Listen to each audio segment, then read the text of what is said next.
बुद्धियुक्तो जहातीह उभे सुकृत दुष्कृते तस्माद्योगाय युज्यस्व योग कर्म सुकौशलम। दूसरी व्याख्या भगवान ने यहां पर कर दी। योग कर्म सुकौशलम, हमारा काम कौशल्य के साथ में करना। कौशल्य के साथ में काम तभी होगा जब हम लोग उसमें दिल डालेंगे, हमारा हृदय उस काम के ऊपर लगेगा, तभी जाके वो काम हमारा सुंदर होगा। भगवान कह रहे जिसने अपने हृदय से काम किया उसने योग जान लिया। कौशल्य योग का दूसरा नाम है, समत्व योग का पहला नाम है और कौशल्य योग का दूसरा नाम। योग का शब्द ही, योग का मतलब क्या है? हम कहते 2+2 कुल योग कितना हुआ, समेशन, टोटल, बेरीज, कुल योग कितना हुआ, टोटल कितनी हुई। तो योग का मतलब ही है टोटल करना। अब योग में किस चीज की टोटल होती है? हमारे शरीर, मन और बुद्धि की टोटल होती है। ये तीनों चीजें साथ साथ चलती है। तीनों चीजें साथ साथ चलने का मतलब है योग। और जहां पर मन, बुद्धि और शरीर तीनों एक साथ काम करते हैं, वहां पे वो काम कौशल्य से होता ही होता है। जहां पे मन नहीं लेकिन काम हो रहा है, वो काम कौशल्य से कभी नहीं होगा।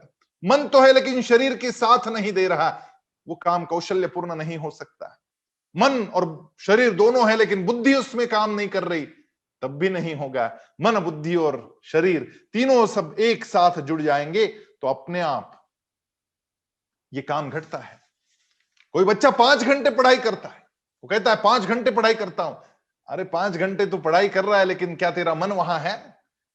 हाथ में किताब है, आंखें किताब के ऊपर है, लेकिन मन कहीं उड़ जा रहा है, तो 5 घंटे पढ़ाई का कोई मतलब नहीं। 1 घंटा पढ़ाई कर केवल, लेकिन तेरा पूरा चित्त वहां होना चाहिए।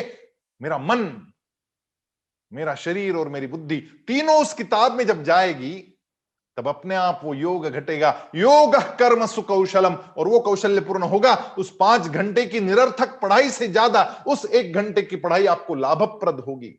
भगवान इसी बात को कहना चाहते और कहते कि ऐसी बुद्धि निश्चयात्मक रहे। भगवान कर्म की दूसरी व्याख्या, योग की दूसरी व्याख्या यहां पर दिए है कि बुद्धि यानी समता से युक्त जो बुद्धि है, मनुष्य जीवित अवस्था में ही पुण्य और पाप दोनों का त्याग कर देता है। अतः तू योग समता में लग जा, क्योंकि कर्मों में योग की कुशलता है। जब तू हृदय से लड़ेगा तो पाप लगने का कोई सवाल नहीं। तूने सोच के लड़ा है, यह युद्ध तू सोच समझ कर रहा है, बिना सोचे समझे तो नहीं कर रहा। तूने सोच के युद्ध किया है, बुद्धि के स्तर पर पूर्ण विचार के पश्चात तू युद्ध कर रहा है कि दुर्योधन और दुशासन को मारना अनिवार्य है, और फिर ऐसे दुराचारियों को मारने के लिए और अन्य लोगों का भी सामना करना पड़े तो करना पड़े। अब युद्ध है, उनके साइड में जो खड़े रहेंगे, फिर वो पितामह भीष्म हो या फिर वो द्रोणाचार्य हो, वो उनके साइड में खड़े हैं। वो आताताई और अन्याय के और पाप के साइड में खड़े। तूने बुद्धि से सोच लिया कि वो पाप के भागी है और अब तू उनको मार रहा है, कर्तव्य के भाव से मार रहा है, बैर के भाव से नहीं।